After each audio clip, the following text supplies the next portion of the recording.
Morning everyone, welcome to a new blog. তো দেখো, আমার কিন্তু আষাঢ়ে বছর, এখন কিন্তু মেয়েদের স্কুলে অলরেডি ছুটি পড়ে গেছে।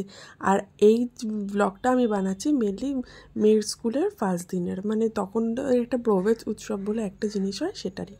তো এর জন্য সকাল সকাল আজকে ঘুম থেকে উঠে গেছি, আর ভাবছিলাম যে স্কুল থেকে আসতে তো অনেকটা দেরি হয়ে যাবে, তো এর জন্য আগে কিছু কাজগুলো সেরে রাখি। তো যেই ভাবা সেই কাজ, সকাল সকাল ঘুম থেকে উঠেই আগে ঠাকুর ঘরটা ভালো মতো পরিষ্কার করে নিয়েছি। শাশুড়ি মা পারলে পুজো দেবে, নইলে আমি পরে এসে দিয়ে নেব। আর আমাদের ঠাকুর ঘরটা কিন্তু আমাদের ঘর থেকে অনেকটা আলাদা, মানে এটা পুরো একদম সেপারেশনে আছে, মানে ঘরের মধ্যে দিয়েও যেতে হয় না, এটা আলাদা দরজা করা আছে যাতে কোনো বাসি জামা কাপড়ে বা এমনিতে যেতে না হয়। তো সবসময় আমি ঠাকুর ঘরে যাই না, কারণ আমার যা আছে তিনি সব কিছু করে। আমার মনে হয় না যে কোনো জিনিসের মধ্যে ভাগ বসানো উচিত, কারণ ও যে জিনিসটা করছে সেখানে গিয়ে যদি আমি ঠেলে ঠেলে ঢুকি, সেই জিনিসটা ভালো দেখায়। তো এর জন্য যে যেটা করছে সেটা তাকে করতে দেওয়াই উচিত, সেখানে অযথা নাক গলিয়ে সেখানে যাওয়ার কোনো দরকার নেই। তো যাই হোক, এখানে ঠাকুর ঘরটা পরিষ্কার করে চলে আসলাম রান্নাঘরে, কারণ মেয়েকে কিছু একটা খাইয়ে নিয়ে যাব, আর মেয়ের সাথে তার মাও খাবে। তো এখানে 3টে ডিম সেদ্ধ করতে দিলাম, আর দেখো এখানে একটু ফেনা ভাত করব। আর আমাদের বাড়িতে কিন্তু ফেনা ভাতের দারুণ একটা চল আছে। এখানে অনেকটা ভাত নিয়েছি, মানে কি বলো তো, মানে আমি না সবসময় ভাত বলো, আটা রুটি বলো, লুচি বলো, সবসময় মানে হাতের মাপে নিই, যাতে বেশি না হয়, কারণ বেশি থাকলেই ফেলানি যাবে।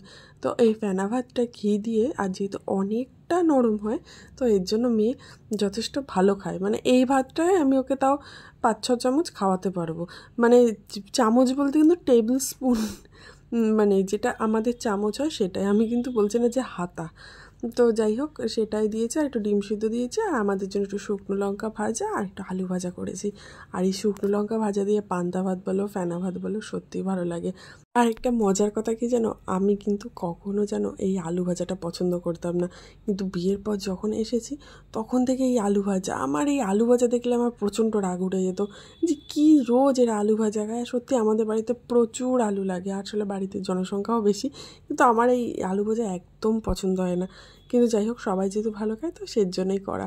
আর এদিকে দেখো আলু ঠালু ভেজে এদিকে বসিয়ে দিচ্ছি শ্বশুরমশাইয়ের জন্য একটু চা।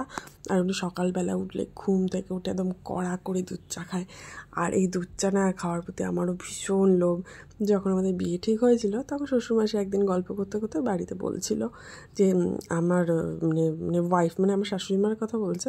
তো শাশুড়িমা কিন্তু দারুণ দুধ চা করে, জাস্ট মুখে লেগে থাকে। তো আমিও ভাবতাম যে দারুণ চা, কিন্তু সত্যি এই চাটা সত্যিই ভালো হয়, কিন্তু তারপর ওই গ্যাসের জ্বালায় ছটফট করতে করতে জাস্ট আমার প্রাণ ওষ্ঠাগত। তো এরপর দেখো স্নান টান করে এসে একটু জামা পরে রেডি ফেডি হয়ে নিয়েছি, আর এদিকে মেয়েকে একটু চুল টুল বেঁধে রেডি করে নিয়েছি।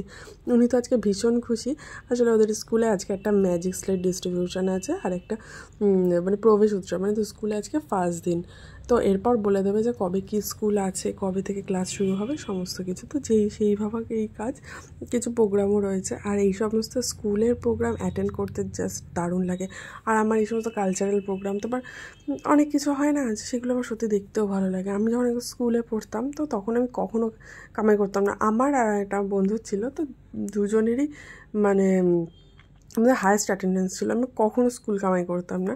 আর সেটাই মেয়েকে একটু বোঝানোর চেষ্টা করেছে, তুমিও কামাই করবে না। এদিকে দেখো একটুখানি টুকটাক সেজে টেজে নিয়েছি, কারণ মেয়ের সঙ্গে মারও ভীষণ আনন্দ। আর এইদিকে দেখো সব কিছু গুছিয়ে রাখছি, কারণ কখন আসবো না আসবো। তো দেখো, আর এই ব্যাগটা আমি নতুন কিনেছি, আমি কিনিনি, শাশুড়িমাই নিয়ে এসেছে। ব্যাগটা কিন্তু সত্যি দারুণ দেখতে। তো এই দেখো মোটমাট আমরা রেডি ফেডি হয়ে আমি বলছি, মা চলো। আর ইনি এখন ভাবছি ওনার চশমা কই। আর সত্যি কথা বলতে মেয়ের চশমাটা না পুরীতে কোণার্ক মন্দিরে যাওয়ার সময় ওখানে ফেলে এসেছে, তো তারপর আর যাওয়া হয় না, কেনাও হয় না। তো এরপর আমরা চলে গেলাম স্কুলে, আর ওখানে নানা রকম অ্যাক্টিভিটি হচ্ছিলো। আর স্কুলটা ওর মানে আমাদের বাড়ি থেকে অনেকটা দূর, প্রায় না, 2টো টোটো চেঞ্জ করে যেতে হয়। আর যেহেতু মানে দূর, সেজন্য আমরা একটু হাতে নিয়েই বেরোলাম। তো দেখো এখানে তাও কত দেরি করে আমরা গেছি, তো অলরেডি প্রায় লোকজন একেবারে হয়ে গেছে। আর এখানে নানা রকম কোশ্চেন করছে, আর সবাই হাত তুলছে, আর সেটা সত্যি দেখে দারুণ লাগছে।